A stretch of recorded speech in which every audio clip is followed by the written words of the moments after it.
Demonstrators rally against Governor Malloy's $1.5 billion tax hike proposal. News 8's chief political correspondent Mark Davis on the scene with more on two very familiar faces in the crowd who won't give up the fight against taxes.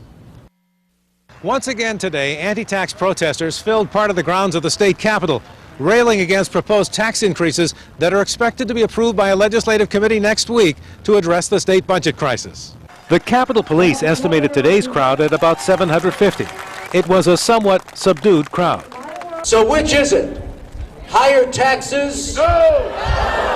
Or lower spending? No! Axe the tax! Axe the tax! Axe the tax! 20 years ago, a crowd in excess of 50,000 packed the Capitol grounds following the passage of the income tax. The main organizer was former Milford State Senator Tom Scott, who called it the mother of all rallies.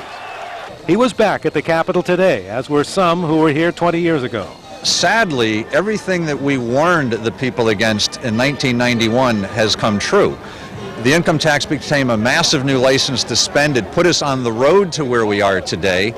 Former State Senator Joe Markley was also a rally organizer 20 years ago, and with the unsuccessful income tax repeal effort back then. Markley was here today too, back in the legislature after a 25-year absence, the only bona fide Tea Party candidate elected last fall. One big difference is 20 years ago we were rallying after the fact. The tax had already passed.